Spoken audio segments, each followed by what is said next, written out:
Foi na segunda quinzena de setembro que teve início o ano letivo 2022-2023. Importa agora auscultar expectativas, anseios e desafios que se apresentam aos pais e encarregados de educação dos alunos das escolas do Concelho de Vila Real. Neste programa, iremos dar voz às associações de pais e encarregados de educação que representam cerca de 6.000 alunos na totalidade das escolas do Concelho, desde o pré-escolar até ao ensino secundário. As associações de pais e encarregados de educação assumiram o compromisso e nobre tarefa de dirigir e dinamizar a intervenção e a ação dos pais e contribuir de forma positiva e determinada na comunidade educativa, na dinamização do sistema educativo local, regional e nacional. Vamos hoje estar à conversa com Sandra Sacoto, presidente da Associação de Pais e Encarregados de Educação do Agrupamento de Escolas Diogo Cão. Carina Pedrosa de Mesquita é a vice-presidente da direção da Associação de Pais e Encarregados de Educação do Conservatório Regional de Música de Vila Real. Vilma Santos, a primeira secretária da mesa da Assembleia Geral da Associação de Pais e Encarregados do Agrupamento de Escolas Morgado de Mateus. Vamos também ter Lina Pinto, presidente da Associação de Pais e Encarregados de Educação da Escola Secundária Camilo Castelo Branco, bem como o João Gonçalves, presidente da mesa da Assembleia Geral da Associação de Pais e Encarregados de Educação da Escola Secundária de São Pedro. Venha connosco neste segundo programa da terceira temporada, De Volta à Escola. Ano novo, vida velha? Venha connosco de mãos dadas.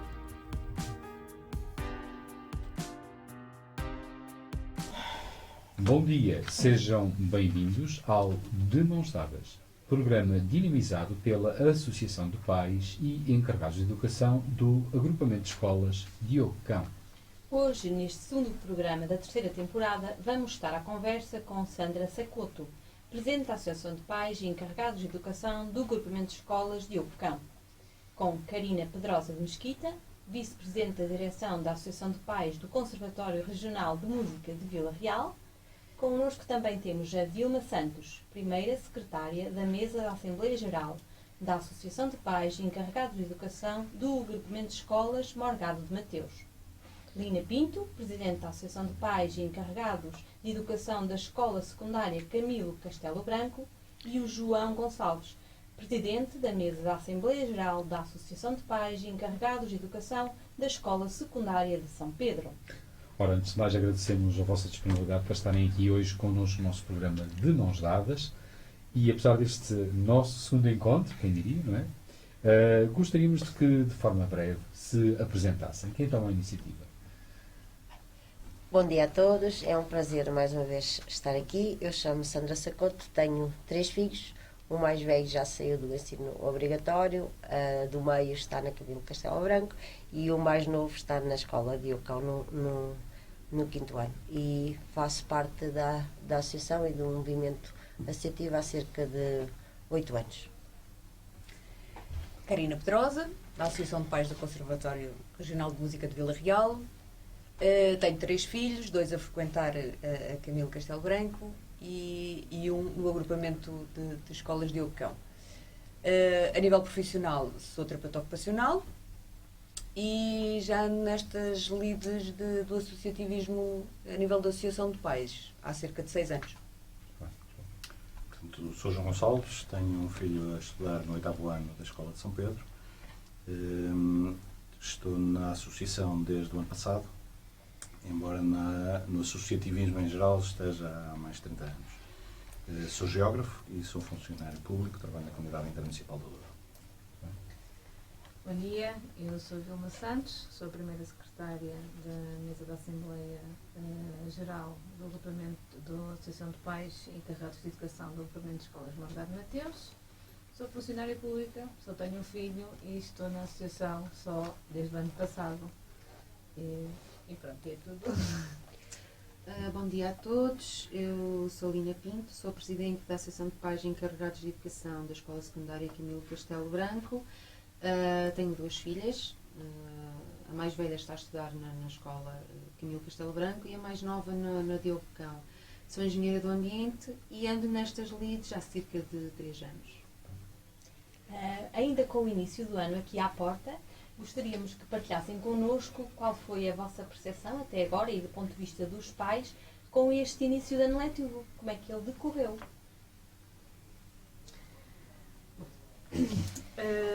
No agrupamento de escolas Margado Mateus, e tendo em conta que o agrupamento vai do pré-escolar até o 12º ano,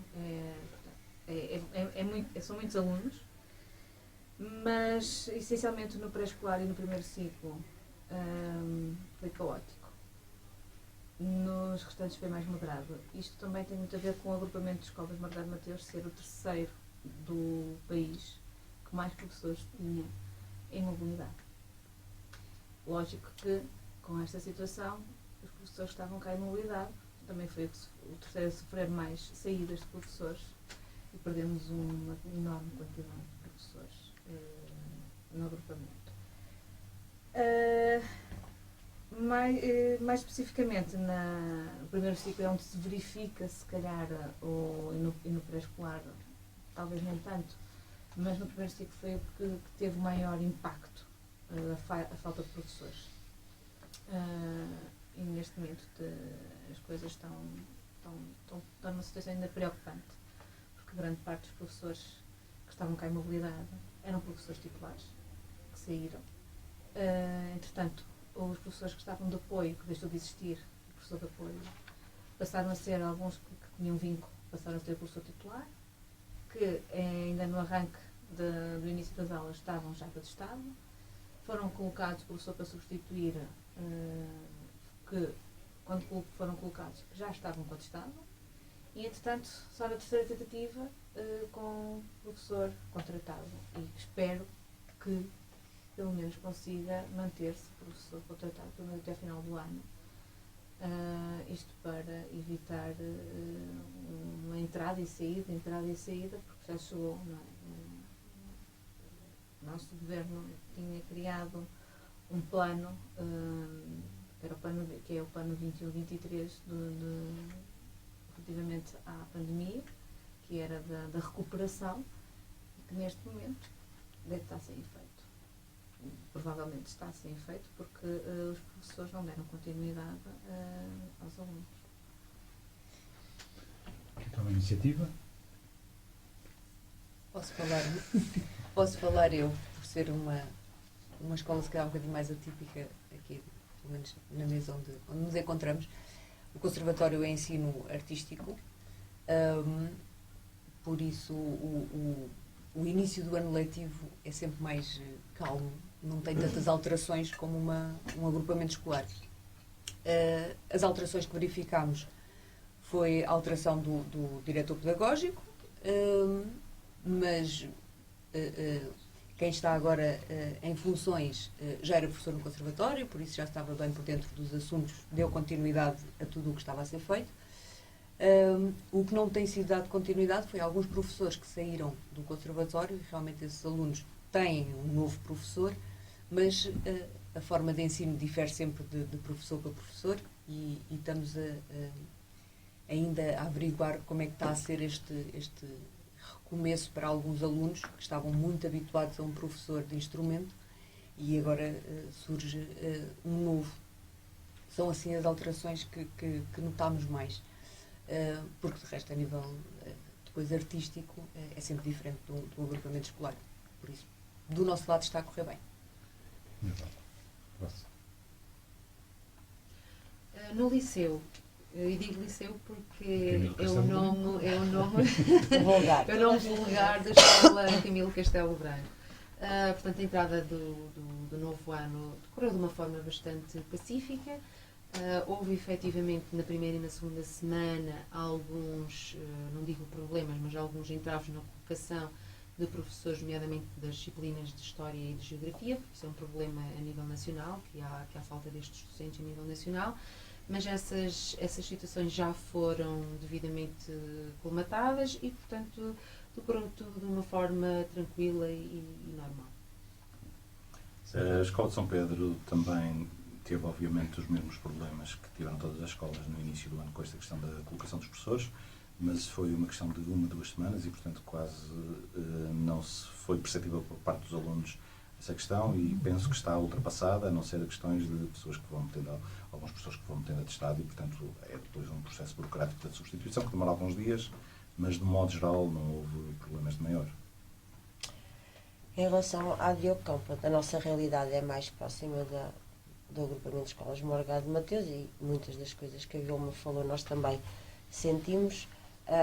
Acho que começou a haver alguma ansiedade também e perguntavam-nos o que é que os pais viam de diferente ou não neste ano, neste reinício do ano letivo, e tirando estas consequências que teve este despacho que veio em relação à colocação este ano dos professores, e que os colegas aqui já falaram, e que partilhamos obviamente das mesmas preocupações e dos mesmos constrangimentos, eu infelizmente se calhar diria que houve muito pouco de novo, e isto é que sim um bocado provocador. Gostava que tivesse havido mais coisas mais novas, porque o resto, os problemas que todos os anos se põem no início do ano são sempre os mesmos, não é? É a questão, às vezes, de alguma inadequação nos transportes escolares. Crianças continuam a ter que se levantar muito cedo para vir para a escola e que regressam muito tarde a casa. É a questão de alguns edifícios muito degradados, e estamos a aproximar do inverno e vai chegar o frio, mas isto, infelizmente, são questões velhas. Portanto, acho que o ano não nos trouxe nada de novo, exceto estas notícias também não foram propriamente as mais desejadas.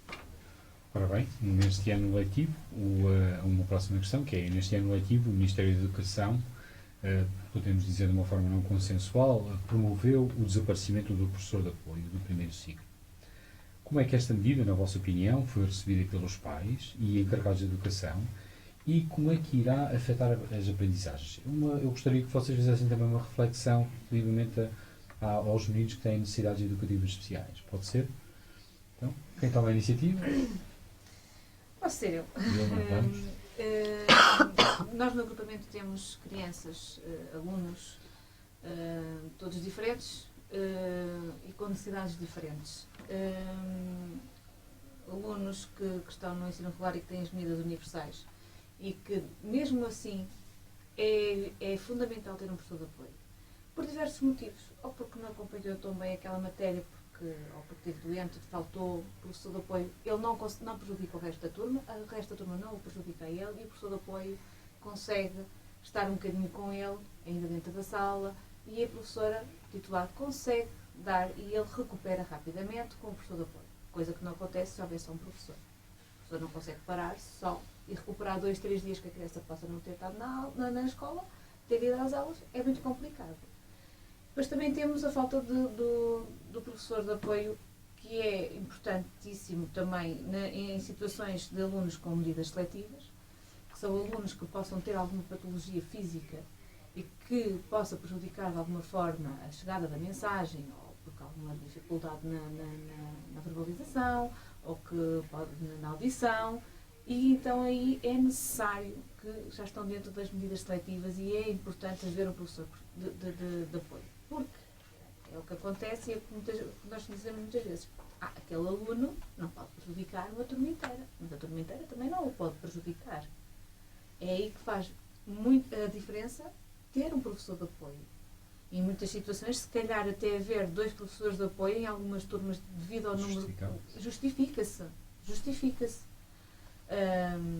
E depois temos um professor para alunos de medidas especiais. E então aí é que realmente a coisa está muito mal. Pode-se especificar quais são os professores, o que é que são as medidas especiais? As medidas especiais já são alunos que precisam de um docente já com a especialidade para o ensino especial. E então aí, se o ensino regular tem e recebe essas crianças, eles têm todo o direito de frequentar o ensino regular e de ter um professor para essas situações. E são crianças que já precisam de outras formas de trabalhar, formas específicas, que eles é que tiveram essas cadeiras pedagógicas para poderem trabalhar com eles. E para eles evoluírem, para eles acompanharem, para eles continuarem a estar com os colegas. Há uma parte aqui fundamental da inclusão, que é importante. Eles não têm que ficar fora da sociedade, eles não têm que estar fora, eles são crianças. E há uma coisa que é, a brincar são todos crianças, mas para aprender também são. Eles têm esse direito. Os nossos pais, nós andamos aqui estes anos todos a lutar para uma evolução e neste ano nós regredimos. Regredimos muito na parte escolar dos alunos. E é aí que um professor de apoio e professores é um professor de apoio e professores para medidas especiais, para alunos de medidas especiais, é importantíssimo. É muito importante, até porque eles têm que ter a continuidade e eles têm o direito de evoluir, têm o tempo deles, mas eles podem fazer, eles podem ter uma vida normal no futuro, quando forem adultos, mas precisam de chegar lá. Na escola Camilo Castelo Branco, nós, portanto, é apenas lecionado o terceiro ciclo e o secundário, ou seja, a questão do primeiro ciclo não se coloca. Contudo, eu acho que efetivamente esta medida do Governo é um passo atrás, é uma regressão, sem dúvida, porque além de ser presidente da Associação de Pais, também sou mãe e sou encarregada de educação. E hoje as minhas filhas são crianças normais, mas ninguém está livre de ter alunos que necessitam, as minhas filhas, de medidas seletivas ou então de medidas especiais. E, portanto, toca-me bastante porque eu gostaria que a minha filha ou qualquer mãe, qualquer encarregada de educação, que tivesse este apoio por técnicos devidamente especializados, porque nós preparamos os nossos filhos não para o dia de hoje, mas para o dia da manhã. Hoje são crianças, amanhã são homens, são adultos, precisam desenvolver capacidades para lidar com a sociedade de hoje em dia. E, portanto, nós temos que, efetivamente, dar-lhes meios para isso. E nada melhor do que pessoas que têm essa formação. E daí, estas crianças precisam, efetivamente, porque os pais e as mães e os encarregados de educação não duram para sempre. E estas crianças precisam de ser preparadas para a vida. E nada melhor do que pessoas e técnicos especializados para o efeito. E na minha opinião, acho que efetivamente foi uma grande regressão no ensino. Nós na Escola Superior também não temos a questão do primeiro ciclo. De qualquer maneira, os alunos com necessidades educativas especiais existem. A Escola de São Pedro tem tido cada vez mais alunos e realmente também acho que foi um passo atrás esta questão de retirar o professor de apoio. Nós lutamos pela universalidade da escola, ou seja, integramos cada vez mais alunos, cada vez alunos com mais necessidades, mas todos eles têm necessidades diferentes, todos, sejam alunos com necessidades educativas e com deficiência ou alunos normais. Todos têm, e nós não conseguimos ainda que a escola se adapte a cada um destes alunos. Estamos a pensar, e estamos a falar dos que têm as necessidades educativas especiais, mas há alunos normais que também têm as suas necessidades. E nós, enquanto escola, não conseguimos, em Portugal, ter escolas que se adaptem a cada um dos alunos. Continuamos a querer que os alunos aprendam a mesma coisa, da mesma forma. Isso é impossível e não existe.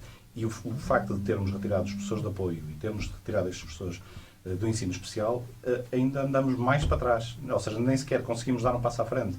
Andamos para trás e isso me preocupa bastante enquanto elemento da sociedade. Porque, como diziam, estas pessoas que estão a entrar agora na escola, estes miúdos, vão ser os adultos amanhã e, portanto, nós vamos precisar deles enquanto ativo produtivo e que não lhes estamos a dar o apoio agora na altura em que eles mais precisam.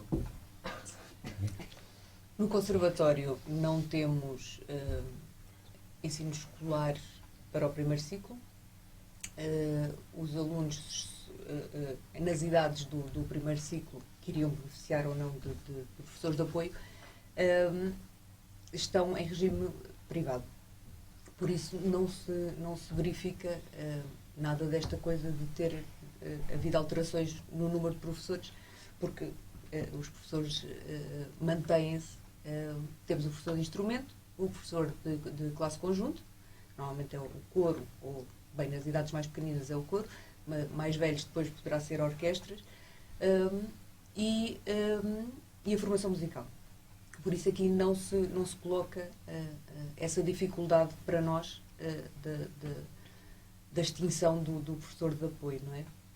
Porque os nossos alunos nesta idade estão a frequentar a escola e a música vem em extra escola. Não existe nenhum hino com necessidades educativas Sim, especiais no nós temos alguns. O que não temos a pessoa de professor de ensino especial. O que se faz tenta-se que os professores que fiquem com as turmas que têm alunos nessas condições tenham alguma preparação para isso. E é o que acontece, não é?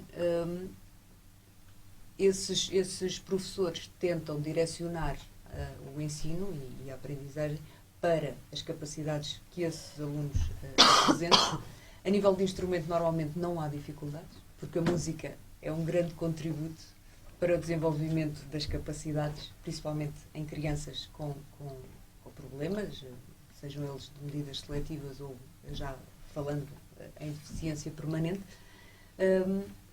Por isso, a nível de instrumento, normalmente não se verifica isso, até se verifica que aparentemente é um aluno regular, não é? A nível de coro ou de formação musical, apresentam as mesmas dificuldades que apresentam depois na escola, a nível de aprendizagem, a nível da compreensão, da expressão, mas são feitas as mesmas medidas. É-lhes dado mais tempo de aprendizagem, é-lhes dado mais apoio, é introduzido outras formas para chegar a eles de acordo com o que eles demonstram estar mais aptos para. Não é? Se é uma criança que aprende mais facilmente com algo mais expositivo, mais experimental, vamos por aí. Se é uma criança que gosta mais de ver tudo escrito, se não for escrito, então vamos fazer por aí. E no conservatório tem esse apoio e tem-se verificado isso. Acho que antes não havia tanto esse apoio, também se calhar não havia tanto o recorrer destas crianças ao ensino artístico. Atualmente sim, temos crianças com alguns problemas e tem corrido muito bem. Muito bem. Sim. Bem, em relação ao Diocão, não diria nada diferente do que os colegas já disseram. Eu acho é que nós vivemos num... Eu gostei muito do que o João disse, porque eu partilho muito desta opinião em que queremos o mesmo ensino para todos os alunos, não é? Quando isso é completamente irreal e utópico, se calhar, e irresponsável, diria eu, da parte de quem está à frente. Eu acho que isto é e não falando, não vou repetir obviamente tudo o que já disseram, porque concordo com o que já disseram, mas eu acho que nós temos sempre muita dificuldade em decidir e andar para a frente. A Vilma falou nas recomendações para a consolidação e recuperação das aprendizagens, saiu uma série de legislação na altura, saíram umas recomendações, que eu falo muitas vezes delas, do Conselho Nacional de Educação, que são extraordinárias, uma que é a Voz aos Alunos, que é um documento muito interessante. Eu acho que nós continuamos a produzir muito bons documentos, mas depois pô-los no terreno é que se torna difícil. Nós somos um país em que as mudanças parece que custam a engrenar e custam a ir para o terreno. Depois há esta questão, eu acho que se calhar, nós hoje toda a gente fala dos professores, obviamente, como todos nós envelhecemos todos os dias, não é? Têm uma idade já bastante avançada, como em muitas outras profissões, não é só nos professores. Já há anos que se fala no tamanho das turmas, na docência partilhada. Eu acho que tanta coisa que se vai falando, mas depois que não se vai implementando, e depois enchemos sempre esta questão do queremos alunos, cada um tenha a sua individualidade e saiba produzir e saiba argumentar e saiba ter ideias próprias e não siga uma cartilha ou um manual ou uma sebenta e consiga daí tirar as suas próprias ideias, mas depois no terreno tudo isto não promove aquilo que se advoga. Portanto, eu acho que há questões de fundo e sequer podia ser esta uma altura também para nós, associações de pais em conjunto com outras entidades que existem no movimento parental, conseguimos fazer aqui alguma pressão para que efetivamente as coisas mudem.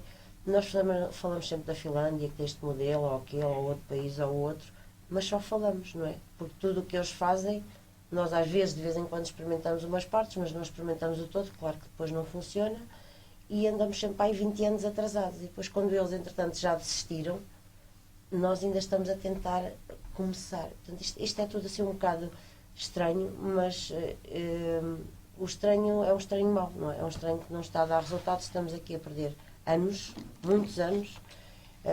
A entrada de novos professores vai ser difícil, porque também percebemos que não há muitos jovens interessados em ir para o ensino, infelizmente. Eu sou professora também, eu há bocado não disse, e ainda disse aos meus alunos este ano, quando os recebi, que eu recebo alunos do primeiro ano este semestre, disse que uma das coisas que me mantém na universidade é dar aulas, porque eu gosto muito de dar aulas, gosto muito de estar com eles, e eu acho que enquanto não se passar esta ideia cativar algumas pessoas, vai ser difícil. E se tivéssemos turmas com 2 pessoas, uma pessoa que necessariamente tem menos, se calhar, capacidade física, mas tem muito a ensinar, eu acho que era uma mais-valia. Nós podemos ter 2 professores por sala, um que está a começar e outro que está numa fase mais madura da sua vida. Acho que era muito bom para todos, para os alunos, para quem está a sair, para quem está a entrar e para o resultado final. Eu sei que isto tem custos, mas há tanta coisa que tem custos neste país. Acho que o ensino não pode ser assumido como um custo, mas como um investimento, e eu espero que venham dias melhores.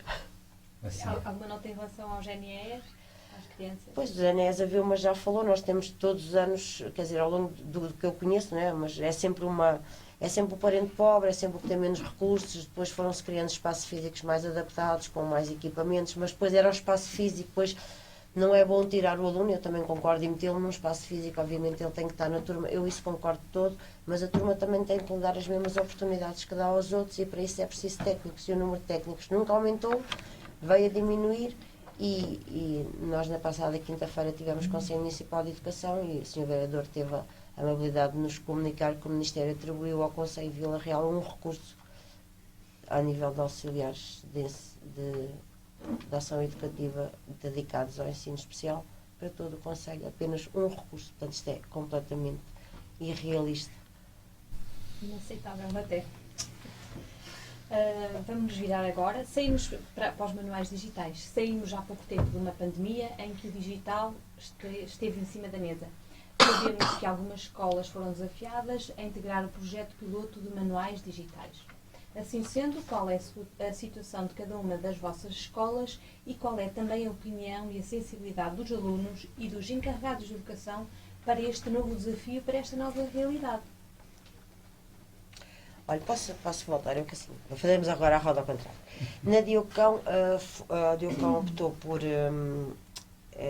abarcar portanto é uma ação voluntária, penso eu, neste ano piloto. Entraram, eu penso que não estou errado, 4 turmas do 5º ano, ou 3, mas tenho ideia que são 4, e todas as turmas de início de ciclo, portanto as 4 turmas do 7º ano, do 3º ciclo. Eu acho que, é assim, para os miúdos é um entusiasmo, não é? Isto é a vida deles, é o mundo deles. A nós tem-nos, pronto, claro que ao início há sempre aqueles ajustes informáticos e pronto, de equipamentos, mas eu acho que isso tudo se ultrapassa facilmente. Acho que nos preocupa em especial é que nós todos falamos que eles passam muito tempo junto aos ecrãs, não é? Portanto, vão ser mais um X número de horas junto ao ecrã, se não forem bem conduzidas. Não é? Nós sabemos que depois o uso que cada um dos docentes irá fazer, falo ao melhor que achar que tem que fazer e que entender, mas o manual digital deve ser entendido como um manual e não como um ecrã que tem que estar permanentemente ligado e a ser utilizado. Porque eu acho que isso não vai ser benéfico, até porque eu sou uma amante de livros e acho que tudo o que é físico não deve desaparecer assim uma coisa do outro. Eu acho que aqui se calhar é mais um dos exemplos que nós andamos sempre a correr atrás do prejuízo, não é? Andamos sempre atrasados, porque na Finlândia adotaram os manuais digitais e agora já estão com a ideia de os voltar a tirar outra vez. Portanto, não sei. Não tenho uma opinião ainda muito formada sobre isso. A minha opinião, enquanto mãe, é um dilema mais fácil de resolver. Se por um lado eu acho que os manuais em papel é um desperdício de recursos, porque os manuais vão mudando de 3 em 3 anos, ou seja, ficam depois sem uso, não é? E o livro, daí o meu dilema, porque para mim um livro é para uma vida, é algo para conservar e manter, porque gosto imenso de livros, mas acho que realmente o ser digital facilita esse processo, de poderem alterar o manual até de ano para ano, se o professor o entender, e facilita principalmente no transporte desses livros, que é, os nossos alunos continuam, não é? E nossos, o país inteiro, continuam a andar com mochilas muito pesadas, não é? Porque o manual é o livro de fichas, é mais o caderno, não é? E isto, para 6 disciplinas, ou nem que seja só 4 ou 3, é muito peso. O ser digital iria facilitar este problema. Preocupa-me também um bocadinho a parte do passarem, lá está, mas é o que a Sandra fala. Compete depois aos professores também terem algum bom senso de não colocar o aluno as horas inteiras em frente ao computador para ver o manual. Por isso, acho que temos que esperar um bocadinho para ver o que é que isto vai dar, porque realmente estou um bocadinho à espera de ver se resulta. Enquanto conservatório, nós não temos manuais. O que acontece é os professores dão as partituras, as escalas, o que for, aos alunos, ou em papel, porque são partituras e dá sempre jeito para que eles possam deslocar para qualquer lado, mas muitas vezes também enviam por mail, ou para o aluno ou para os pais, e depois cabe ao pai ou ao aluno gerir se quiser levar computador ou um tablet e em vez de usar papel, poder usar esses dispositivos, não ter qualquer problema. Ou seja, lá já é comum ver-se as duas coisas. Há alunos que preferem ter tudo, às vezes até no telemóvel, e têm as partituras ou têm as escalas. Os mais pequeninos normalmente têm papel, para ser mais fácil e para poderem estudar em qualquer lado, sem estarem, porque normalmente os mais pequeninos não têm telemóvel próprio, ou não têm que possam deslocar para todo lado. Mas a nível de manuais digitais no ensino artístico não se coloca tanto esse problema. Eu começava por dizer nem tanto ao mar nem tanto à terra. Ou seja, nós estamos a querer introduzir as tecnologias, mas se calhar estamos a introduzi-las pelo ponto mais errado. Eu acho que os manuais em papel continuam a ser essenciais, como disse. A Finlândia agora está a voltar aos manuais em papel, e o papel vai continuar a ser a base de trabalho. É mais fácil para um miúdo que se calhar não tem um computador, que há situações dessas, portanto não tem acesso a tecnologias. Para carregar o computador em casa é mais difícil, tem dificuldades nisso, vão continuar a tê-las. Quer dizer, nós tivemos um tempo de pandemia em que muitos alunos não tiveram acesso aos equipamentos eletrónicos. Quer dizer, e muitos têm-nos em casa, mas não os conseguem garantir em condições. E, portanto, estamos a passar de um problema que era os miúdos não têm internet, agora têm internet, e depois têm demasiada internet e têm demasiada tecnologia. E deveríamos arranjar aqui o meio termo, ter um manual se calhar mais sucinto. As fichas de atividades podem estar perfeitamente se calhar num tablet, mas não ter as fichas de atividade em papel, ter os manuais de apoio sem ser o manual principal, se calhar no tablet, ou ter no recurso na internet, nem sequer ter o tablet, ou seja, obrigar os miúdos a usar os seus computadores, porque as escolas distribuíram computadores, e portanto agora vão ter que ter computadores e vão ter que ter um tablet. Estamos a duplicar também o recurso que é necessário, portanto os miúdos iriam ao seu computador, a um portal qualquer, a um site qualquer, em que estariam lá as matérias.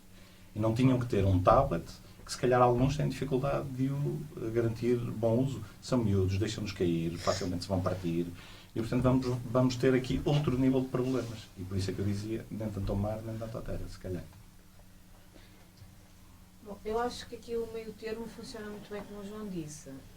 Ter realmente os manuais, e acho que os manuais, essencialmente, até uma determinada altura, serem se calhar até um bocadinho mais completos, porque eles escrevem, conforme aprendem, eles escrevem e respondem nos próprios livros, logo também no ano a seguir, ou se quiserem passar para alguém conhecido, não é viável, porque é lá que se faz toda a logística do aprendizado da criança. Mas o que aconteceu com algumas editoras foi enviarem, por exemplo, o link para descarregarmos em casa os manuais. E então aí, se calhar, é um bom começo este equilíbrio. Os manuais até podem ficar na escola e nós em casa conseguimos acompanhar na mesma aquilo que eles vão tendo. sobre o acompanhamento parental, para não haver excessos nem de estar tanto tempo ao telemóvel, porque os computadores, nós sabemos que eles gostam imenso dessas tecnologias todas e não pode ser depois dada a desculpa de estarem também ali a estudar para estarem, que nós sabemos que eles não estão, não é? Mas a verdade é que também conseguir equilibrar um bocadinho a situação entre ter o material na escola e conseguirmos ter em casa de uma forma mais leve e nós conseguimos acompanhar.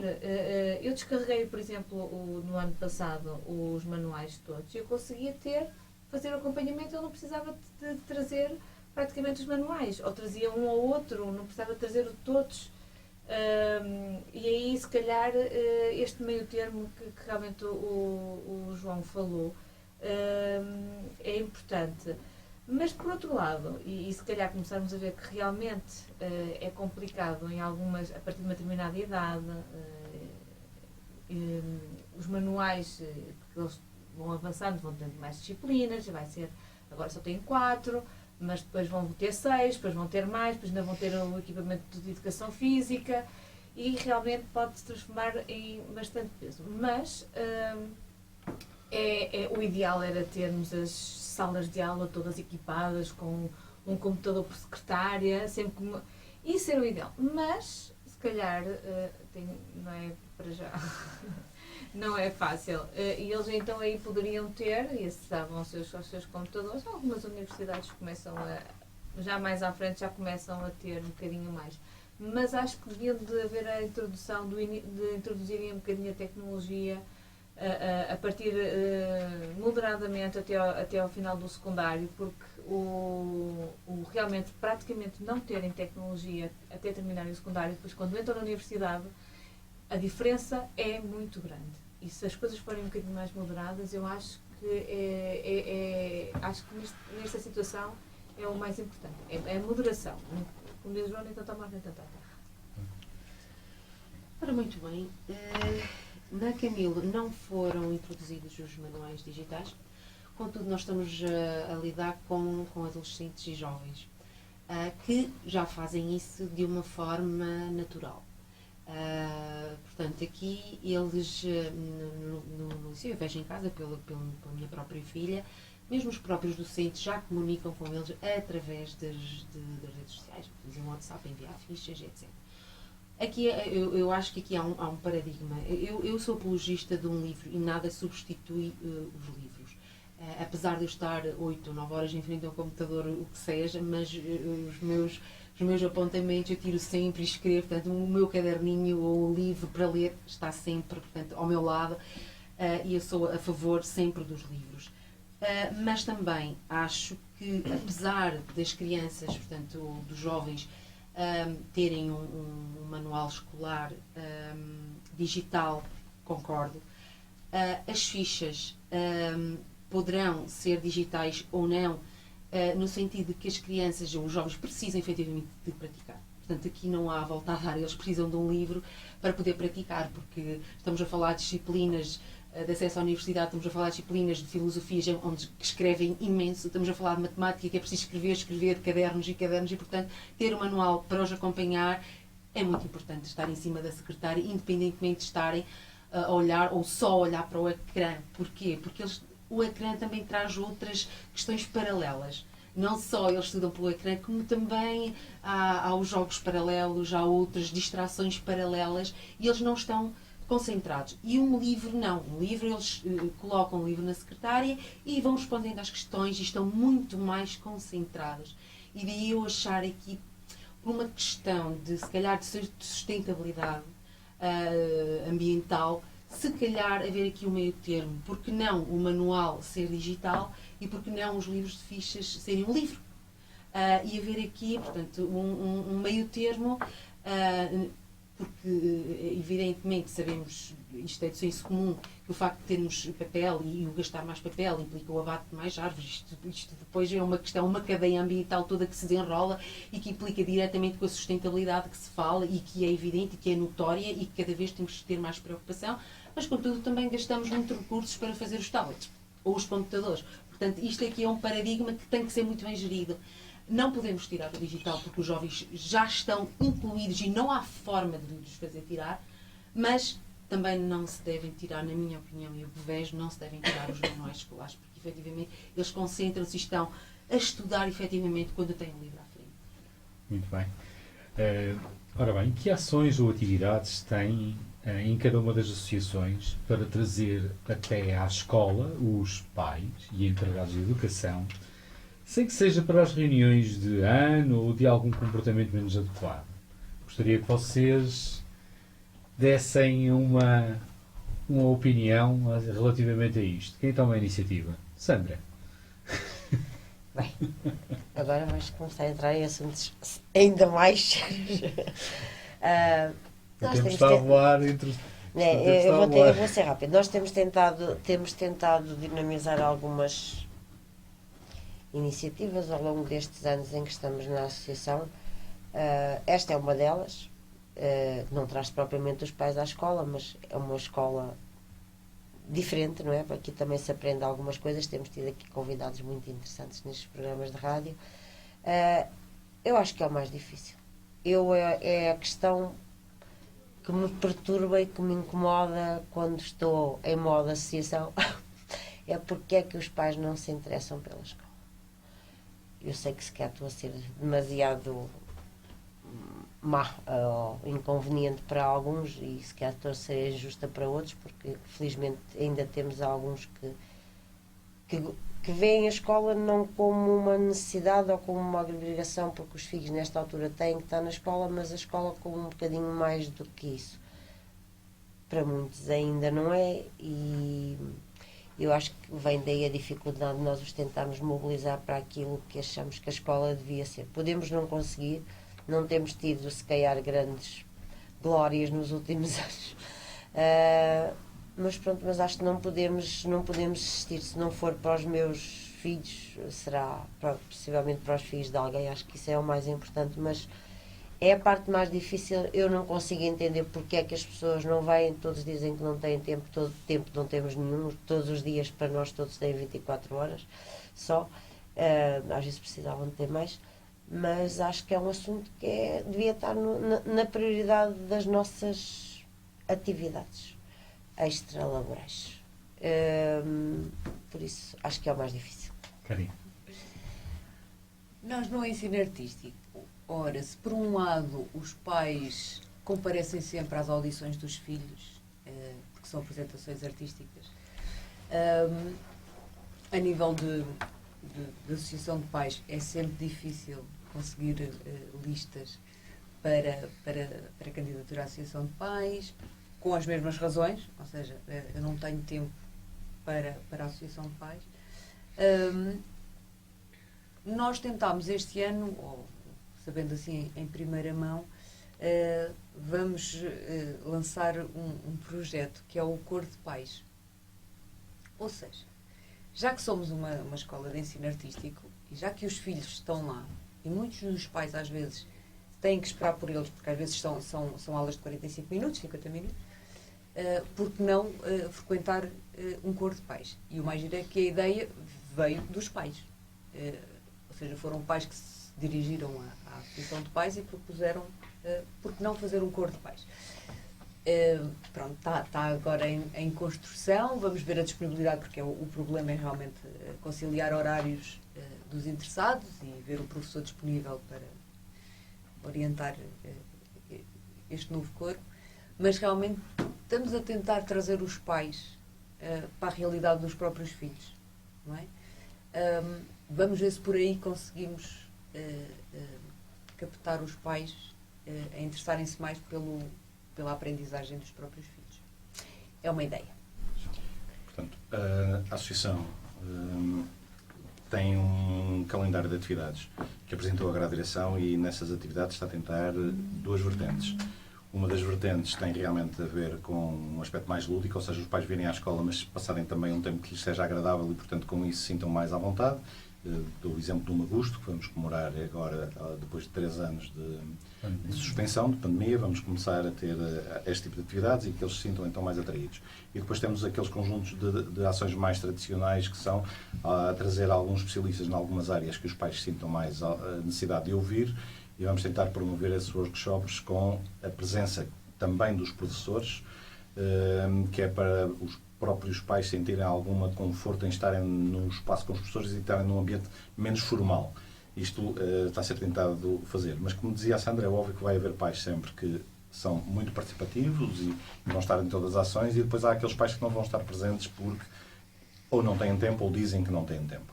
Mas aí também temos que ser um pouco imaginativos, e este exemplo do programa que vocês têm, acho que é um bom exemplo para chegar àqueles pais que se calhar não iriam à escola de outra forma e ouvem as vossas temáticas. E eu realmente fiquei muito curioso por este vosso programa, que não conhecia, e acho que é uma forma muito interessante de chegar a esses pais. E é isso que devemos também tentar fazer, é arranjar formas diferentes de fazer chegar a esses pais que não iriam participar de outra forma. Agradecemos. Bom, o agrupamento de escolas Margado Mateus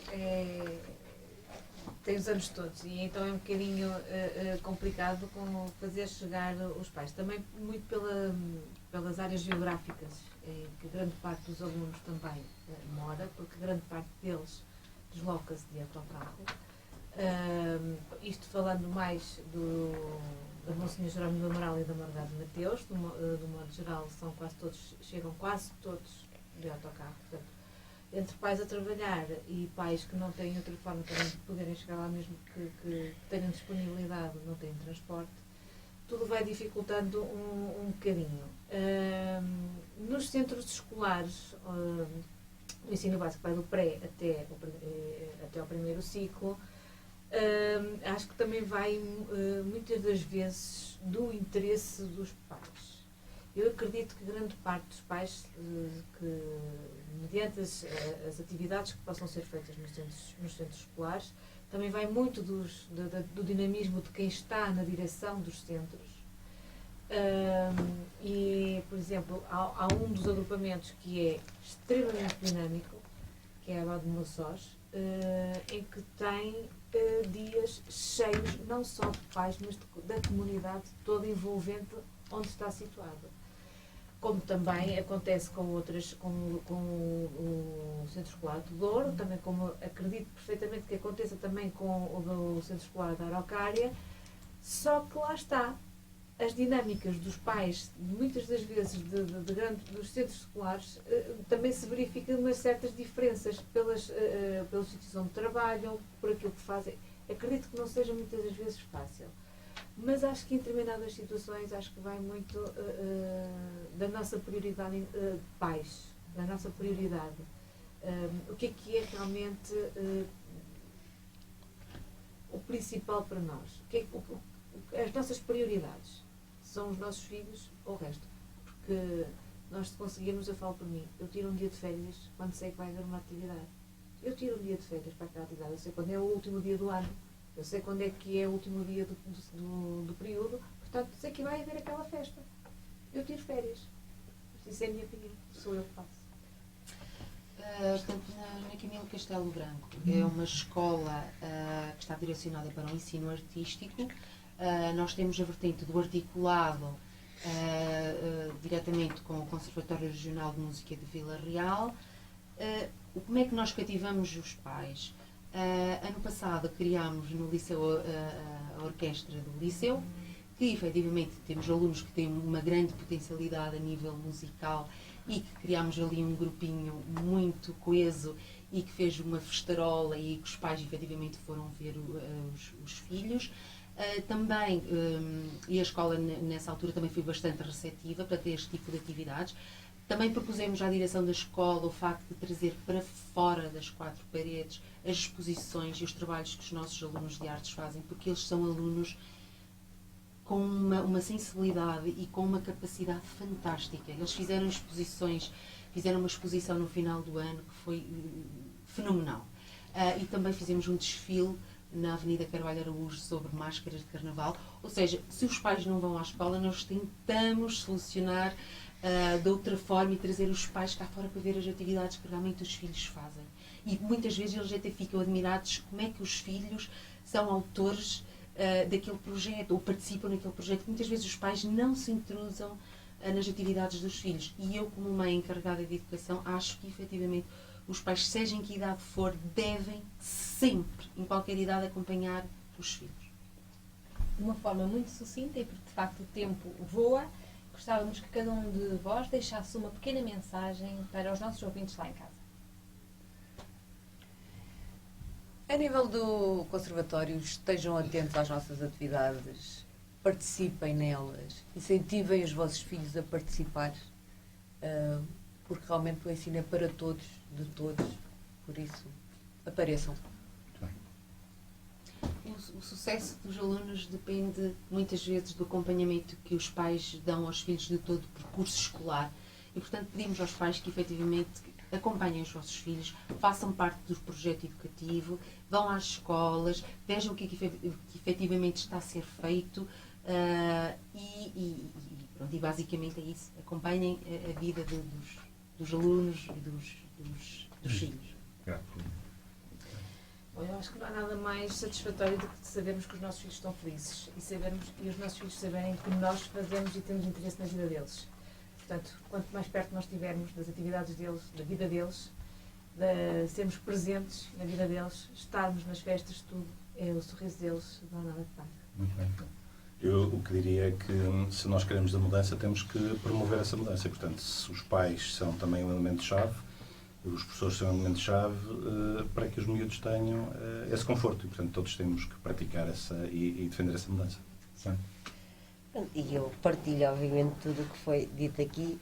Acho que precisamos, se calhar, mais uma vez unir esforços e voltarmos, se calhar. Temos muita dificuldade em trabalhar em parcerias, em trabalhar em rede. Portanto, o desafio que eu deixo aqui é que nos possamos juntar, trocar ideias e tentar resolver algumas destas questões. Certamente muitas não iremos conseguir resolver, mas pelo menos vamos fazer ouvir a nossa voz. Ora, o tempo voou, tenho que vos agradecer desde já que todo o tempo que vocês aqui passaram e tivemos hoje no programa de mãos dadas 5 elementos dos órgãos sociais, das associações de pais e encarregados de educação do agrupamento do Conselho de Vila Real. E porque educar uma criança é talvez a tarefa mais importante e desafiadora de cada um de nós que está aqui ou até lá em casa, deixamos o desafio de, com a escola, fomentarem sinergias, sentindo que a responsabilidade e a tarefa de deixar uma marca positiva e indelével na construção das gerações futuras. Ora, acompanhe o nosso programa na Universidade FM ao sábado pelas 9 horas da manhã e venha de mãos dadas ouvir, partilhar e contribuir para uma educação mais justa, feliz e equitativa para as nossas crianças e jovens. Recorde-se, as crianças e jovens de hoje são os adultos de amanhã.